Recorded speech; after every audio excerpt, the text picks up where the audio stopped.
Prince Harry sat down in Jordan for a 2-minute interview about the humanitarian crisis in Gaza. 2 minutes. That's all.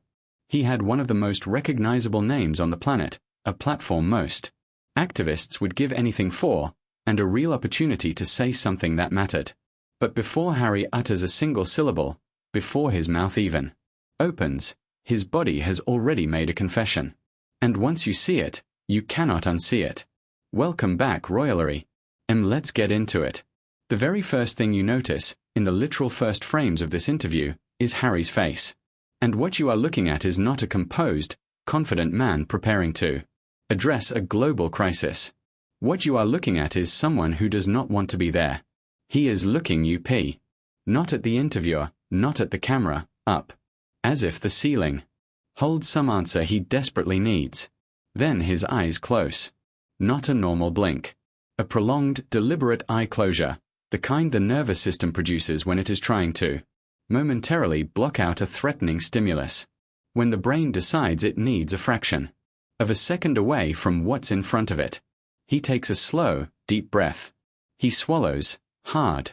His lips are being wetted, which is a classic anxiety signal, the body redirecting moisture as a self-comfort response. And his shoulders, completely locked. Both of them pulled up and in. Contracted, as if he's bracing for an impact that hasn't landed yet. The interviewer at this point is simply setting the scene. He's saying that Harry is here because he doesn't wish to discuss his family, his uncle, what's happening back in London. He's here for the WHO and for Gaza. He hasn't even asked him a question yet.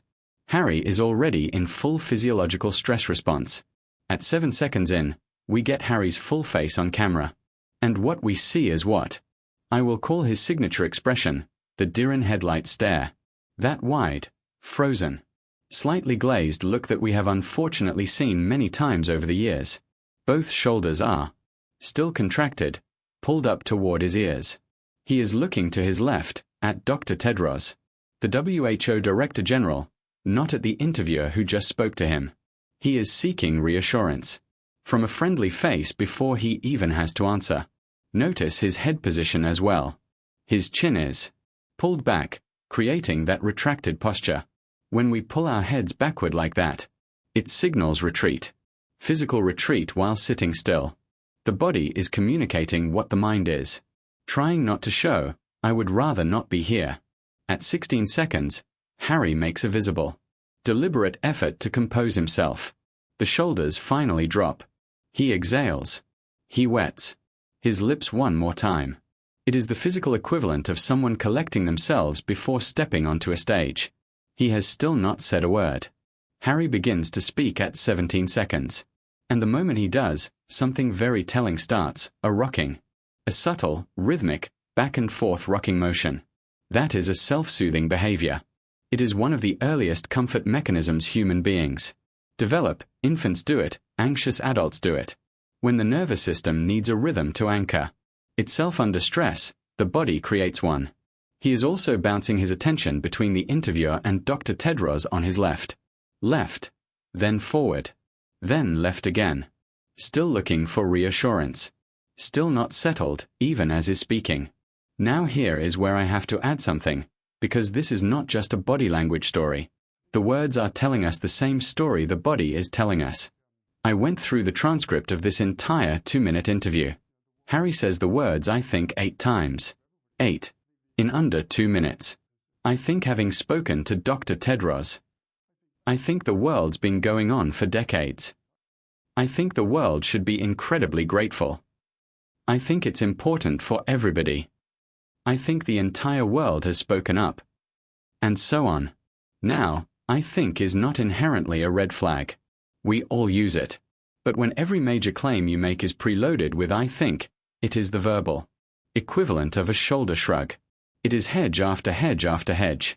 It is the language of someone who does not trust their own position, who is not sure of the facts, who is building an escape hatch into every sentence in case they are challenged. And the content of those sentences? Listen to this one. He is talking about one of the most severe humanitarian crises in recent memory. He is talking about children being evacuated from hospitals. About an entire region being cut off from food and medicine. And Harry's contribution is this: there's a lot of stuff in the news. Stuff. There's a lot of stuff in the news. Diana once said that Harry was, let's say, not the fastest learner. I am not here to pile on. But if you were writing a script specifically designed to prove that point on camera, you would struggle to do a better job than Harry just did for himself. Right after Harry says spoken up and there's a lot of stuff in the news, something escapes him that he clearly did not intend. A laugh. A brief, involuntary, nervous laugh. Just a fraction of a second. That exhale chuckle.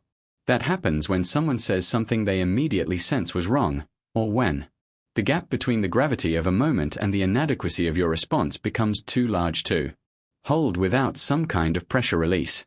It is genuinely uncomfortable to watch. And then, watch what happens when he says and it drops out of the news. He shrugs. A full, bilateral shoulder shrug. The universal gesture that communicates. What can you do? That is called an illustrator, a gesture that physically amplifies the spoken meaning. He is describing the disappearance of a humanitarian catastrophe from public attention as something that just happens, as if it were the weather. His body has told us exactly how much this crisis weighs on him. Now we arrive at the moment I found most remarkable from a pure body language standpoint. Harry is trying to say the words very real humanitarian catastrophe. Watch his eyes. In less than half a second, he blinks. Approximately 7 times. 7 blinks. That flutter, that rapid, involuntary blinking surge, is a well-documented anxiety response. Blinking is a neurological reset. When the blink rate spikes, that dramatically, it is a direct signal that cognitive load has spiked with it. His brain is under strain trying to get those words out. For what it's worth, humanitarian catastrophe is not the easiest phrase. I will admit that right now. English is my second language, and even I have to focus. But Harry grew up speaking English, and he is still burning processing power just to reach the end of that sentence. At 1 minute and 34 seconds, right. After that has happened and continues, he presses his lips together. Tightly. A lip press is suppression. Something wants to surface, an emotion, an impulse. Maybe just the desperate wish to be done, and he is physically holding it down behind his lips. When he begins again, the shoulders tighten one more time. The rocking resumes. He is still managing himself, all the way to the final sentence. And then, just past 2 minutes, it is over. He says goodbye to Dr. Tedros, and that is that. 2 minutes. One very important subject. 8 I thinks. One nervous laugh. A shrug over the suffering of an entire region. Rapid blinking just trying to reach the end of a sentence. A man who spent the entirety of those 2 minutes managing his own nervous system while the world was watching. Harry has one of the largest platforms of anyone alive. The chair he was sitting in was real. The crisis he was asked about is real. And what he brought to that moment. You just watched it. Was this nerves? Is this someone who genuinely cares but struggles under pressure? Or is this exactly as empty as it looked? Tell me what you think in the comments below.